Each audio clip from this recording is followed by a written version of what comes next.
Hey guys, it's Brendan the Paleo Dude, and welcome back to another Jurassic World unboxing and review video. Today we'll be taking a look at the new Jurassic World Rebirth Wave 2 Strike Attack figures. These guys just came out in Canada recently, and oh my goodness, I was so lucky to track down a full set.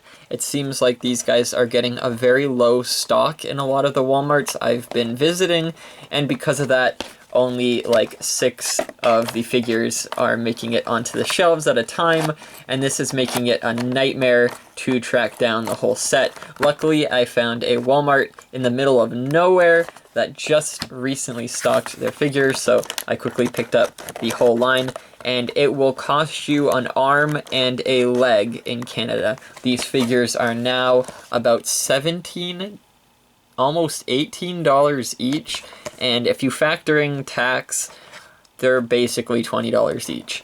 I remember a time when the electronic figures were $20 each, so this whole set would cost you a whopping $80 Canadian.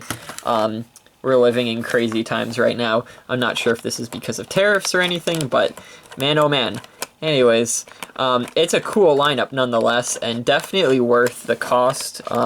I wouldn't say the full cost, but it's definitely worth it to pick up some of these.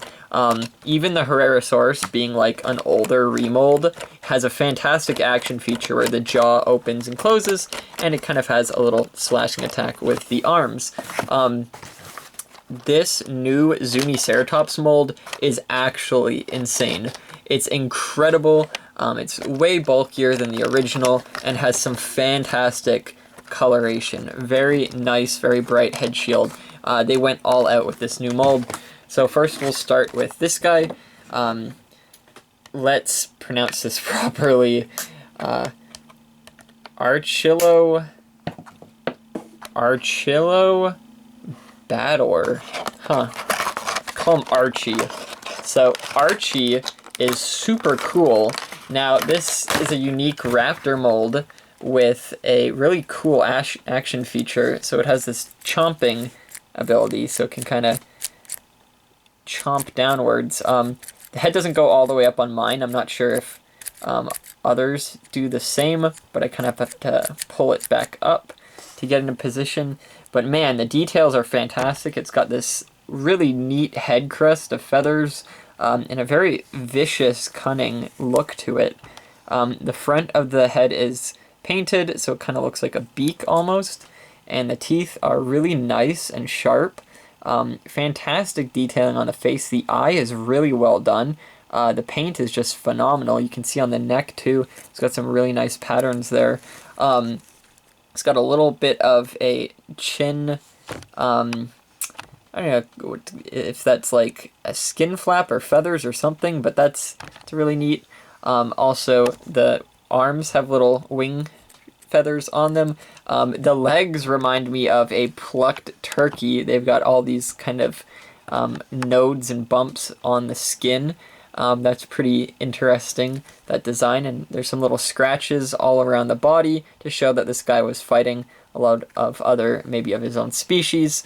There's some feathers on the back too that complement the head really well, and the tail feathers are very plumose. They stick out to the sides, and they've got a really nice paint on the front and the back.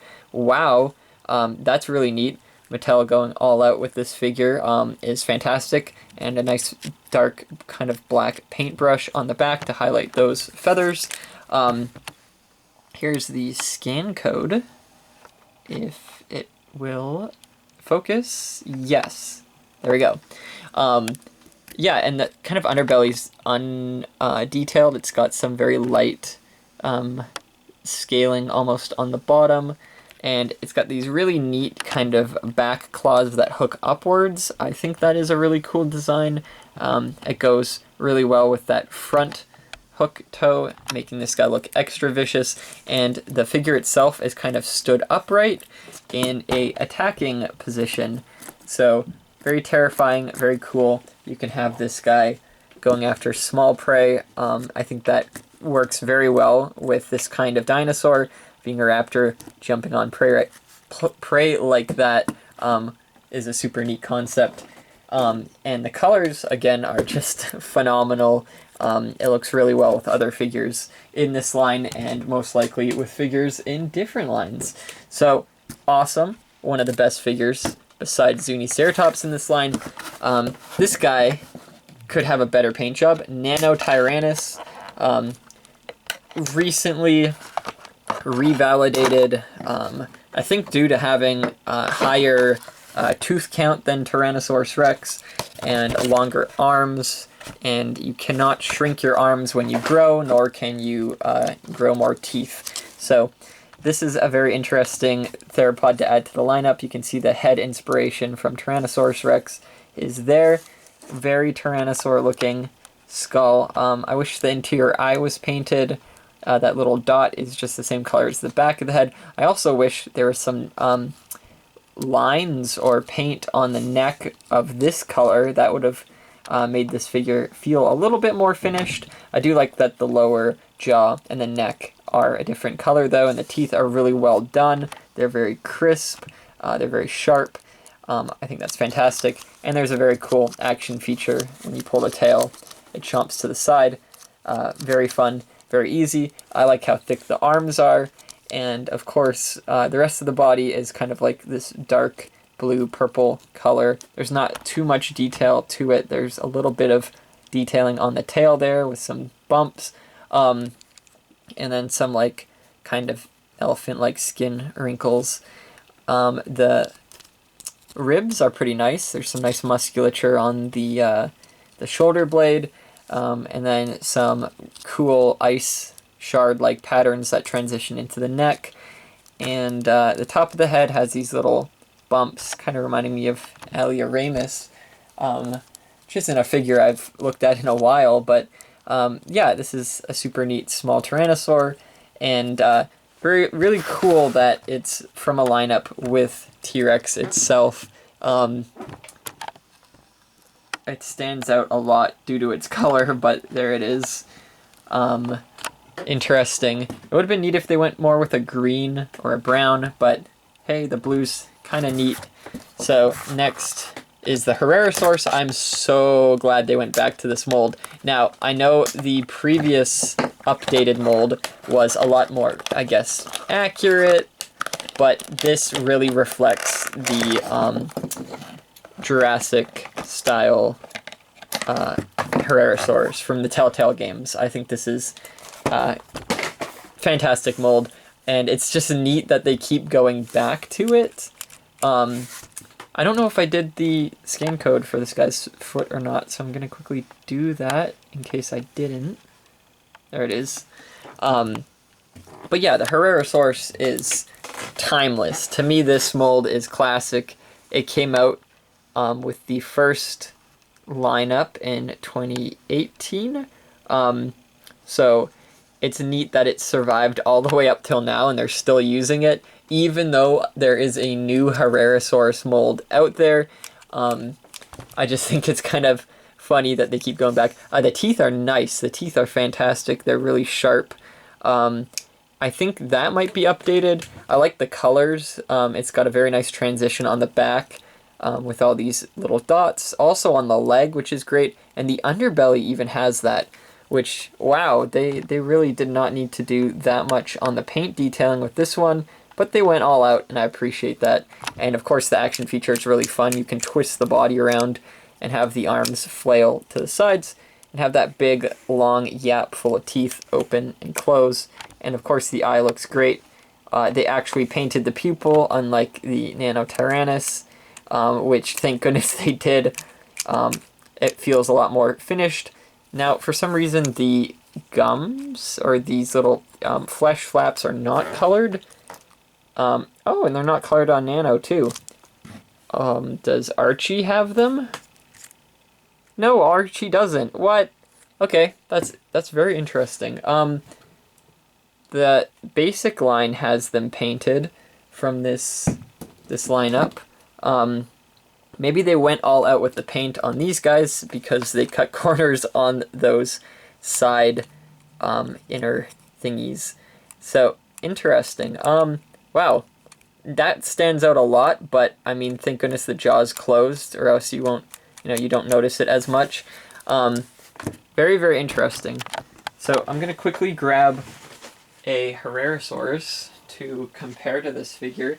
so we can see the differences in detail. To me, right off the bat, it looks like it's just a retool, but I want to be 100% sure. Bingo. Okay, so here's the first ever Herrerasaurus figure. The teeth, of course, are updated, but the head details, yeah, they look pretty much the same. Wow. And then the body details too. Maybe some new scaling on the legs. You can see they're a little different, I think. But not too much. The underbelly, for sure, there's lines on this one. And, I could see a little bit. So, I think maybe texture-wise, it's slightly updated, but not too noticeable. The bumps on the tail are still there. These little random bumps. I think that's cute. And on the back, too. Okay, so even the feet are basically the same. They got the hook toes, hook claws. This is the new Herrerasaurus mold, and you can see it's very different from the original. Hands, the feet are updated, so they definitely just went back to the original for this one. So that's very neat. Again, this might have fit better with the line in terms of style. If you compare it to the other guys here, you can see it fits more with the detail of these guys and the color. But I don't think a retool or a re-release of this guy would have been fitting for this lineup as much as it would have fit in. Like, even with the Zuniceratops, wow, that feels like it's from the same lineup. So that's very interesting, their choice of using this guy and making a completely new action feature when they could have repainted this guy to use, which is more updated and would have fit in with these guys. But again, I appreciate this mold, and I could never say anything bad about this mold. So next we'll do the Zuniceratops, which, oh my goodness, this is a very stark difference from what they had previously. I find it really neat that Mattel can produce different versions of the same dinosaur that are starkly different. I'll just grab a Zuni from behind me to show you guys the differences, because oh my god. So you can see this guy's got super long legs, and this one has super short, thick legs. So skinny, tall, short, thick. It's a lot shorter than the previous Zuniceratops. And the body is a lot different. This one's got very lean body. This one's very thick, very robust. And look at those tails. This one's way fatter and totally different body position too. This one slopes down, this one's up and then droops down, and it's got like spikes on its back. The horns are definitely different. These ones kind of go down and up again. Wow, that's very cool. It's got a shorter face too. So this Zuniceratops is quite neat. It's very natural feeling. I love the body size and shape. Very thick. I like the way the legs are bent. It's got some very nice natural colors. These like dark browns on the tail and then stripes down the back. And a very, very vibrant head crest, or not crest, frill. Very, very vibrant frill. That almost feels like a volcanic eruption or explosion. Very cool, and it actually goes all the way down to this cheek here. The beak is painted, thank goodness. That looks fantastic, and it's a nice dark color. Different color than the horns too. Everything about this figure is a lot nicer, and again, more natural animal feeling. Nothing too crazy, and there's the scan code for that. So this figure is definitely worth picking up. I highly recommend it. If any out of the line, this one is definitely the coolest, and its action feature is really neat. So, I hope you guys enjoyed this unboxing and review. And real quick before you go, whoever made it till the end, I started a plushie company where I make plushies of prehistoric critters, mostly from the Cambrian, but we've got a Green River Eocene line and Retrosaur line planned. So if you guys are interested in that, check out the link in my description. I'll have my Etsy there, as well as my From the Shale Plushies YouTube account, where you guys can keep up with updates on my projects. So anyways, hope you guys enjoyed, and I'll see you all in the next one. Bye-bye.